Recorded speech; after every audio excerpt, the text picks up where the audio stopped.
El siguiente trabajo fue elaborado por Lizarely Campos Navarro, María Guadalupe Cruz Cedillo y José María Martínez de Jesús, para conocer acerca de la manera en cómo la psicología se introduce en Rusia y se empieza a colaborar con investigaciones científicas y aportaciones muy importantes.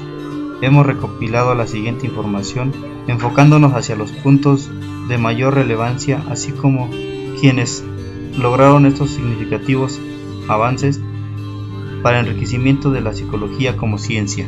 La reflexión psicológica europea de la primera mitad del siglo XIX había seguido tres líneas teóricas: la idealista, inspirada en Schelling y Hegel, la empírica de carácter sensista asociacionista y la fisiológica basada principalmente en el estudio del sistema nervioso.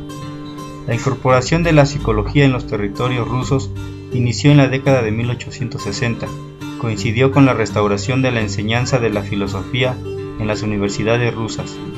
Sechenov, que vivió de 1829 a 1903, se convirtió en el centro de todos los debates y controversias psicológicas, filosóficas e ideológicas que tuvieron lugar en Rusia, siendo criticado por filósofos y psicólogos y ensalzado por científicos y médicos.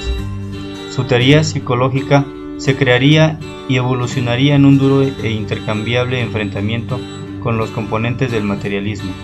Pavlov es el fisiólogo que más ha influido en el devenir de la psicología experimental a lo largo del siglo XIX. Su contribución ha sido de tal magnitud que es frecuente la identificación de este científico con la experiencia psicológica en lugar de la fisiológica. Fue un fisiólogo que durante su vida científica persiguió la identificación de los procesos que, teniendo un lugar en la corteza cerebral, eran responsables de la actividad nerviosa superior, por lo que decía que la reacción se liberaba del efecto directo de la acción mecánica del estímulo y depende también de la propia dinámica cerebral. En su trayectoria científica, tras dedicar los primeros años de su producción a la investigación de los procesos nerviosos que controlaban el proceso digestivo, lo llevó a la concesión del Premio Nobel de Fisiología en el año de 1904. Cambió radicalmente sus intereses para dedicarse hasta su muerte a la investigación por medio del método del reflejo condicional, de las leyes nerviosas subyacentes al comportamiento animal y humano. Estudió el reflejo de la salivación, investigación que le llevó mucho tiempo de análisis y le sirvió como un instrumento preciso para llegar a plantearse incluso estudios sobre el lenguaje o la psicopatología. Las concepciones materialistas, mecanicistas y nerviosas propuestas por Sechenov, junto con las percepciones evolucionistas de Darwin, habían popularizado a partir de la segunda mitad del siglo XIX. Pavlov solo contaba con 12 años cuando tuvo lugar la liberación de los siervos, un evento que inició una serie de reformas internas de las que indudablemente se benefició. En 1870 comenzó sus estudios en la Universidad de San Petersburgo, especializándose en fisiología y química. Viajó a algunos países europeos donde perfeccionó sus técnicas fisiológicas. En 1890 hasta 1924 se incorpora a la Academia de Medicina Militar, primero en cátedra de farmacología y después en la de fisiología. Ahí inició un ambicioso programa de investigación en el área de fisiología nerviosa de los procesos digestivos, que culminarían en sus lecciones de las glándulas digestivas en 1897. Y en el Nobel de Medicina de Madrid, Pavlov sorprendió al mundo científico con una ponencia llamada La psicología y la psicopatología experimental de los animales, acerca de la investigación experimental de la dinámica de la actividad nerviosa superior psíquica en los animales. Durante el último periodo de su vida, estuvo al frente de 3 enormes laboratorios, los cuales son el Instituto Sindical de Medicina Experimental, la Academia de Ciencias y la Estación Biológica de Koltushi. Le parecía que los estados subjetivos y la actividad mental de los seres humanos eran hechos naturales de los que no cabía dudar. Era otro resultado del proceso evolutivo. Después su vida dio un giro radical y se dedicó a las investigaciones por medio del método reflejo condicional, de las leyes nerviosas latentes al comportamiento animal y humano. Según Pavlov, el reflejo condicional es un instrumento que permitiría el análisis en profundidad de los mecanismos naturales subyacentes al comportamiento. A Pavlov se le ha llegado a identificar como el que introdujo una propuesta metodológica que ha permitido importantes avances en ámbitos del aprendizaje asociativo. Propuso el término reflejo condicional, el cual obedece a una estimulación previa para su instauración, y como reflejo incondicional, en donde el reflejo se produce sin ningún tipo de estimulación previa. Este es generado en la médula, y el reflejo incondicional tiene su origen en los hemisferios cerebrales. A pesar de todos sus intentos, Pavlov nunca pudo demostrar experimentalmente la autenticidad de las leyes fisiológicas que había propuesto, y vertiginosamente quedó atrás dándole lugar su teoría por los avances de la neurofisiología.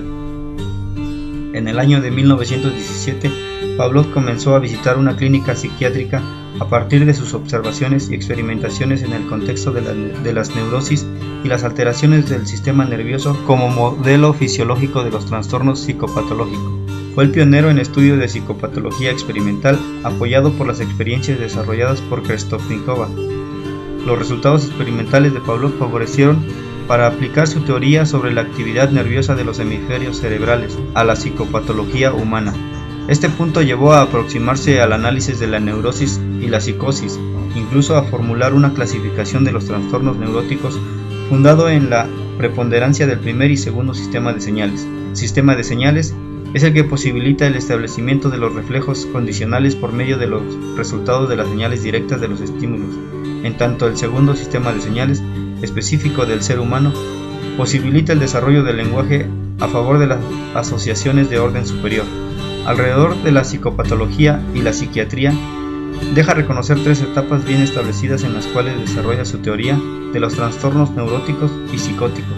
La primera etapa comprende en los años de 1903 y 1918 y se manifiesta en el posible desarrollo de una psicopatología experimental por medio de un estudio sistemático de las conductas afectadas, después de provocar lesiones en el cerebro. La segunda etapa se desarrolla en los años de 1920 hasta 1930. Aproximadamente es caracterizada por la importancia dada a la hipnosis y a la neurosis experimental. Y por último, la tercera etapa comprende en los años de 1930 y 1936 y se caracteriza por la consideración que se le da a la topología y al segundo sistema de señales. A partir de todos estos aspectos, Pavlov plantea la primera división entre la actividad excitatoria y la inhibitoria del sistema nervioso, es decir, es la capacidad de pasar del estado excitatorio al inhibitorio o al contrario, y se obtendrían varias combinaciones las cuales pueden definir al sistema nervioso y simultáneamente al del comportamiento. Dentro de las combinaciones, Pavlov señala la importancia de 4 de ellas que corresponden a la topología como hipocrática, que aparta a los seres humanos en flemáticos, sanguíneos, coléricos y melancólicos. Agradecemos para la realización de este trabajo en la redacción y búsqueda de información: Lizarelli Campos Navarro, María Guadalupe Cruz Cedillo. Apoyo en redacción y edición del audio: José María Martínez. Tomando música de Yair Jona, el tema Russian Dance. Luciano Foglia, el tema Use Hypnosis. Los temas tomados de la página de internet freemusicarchive.org.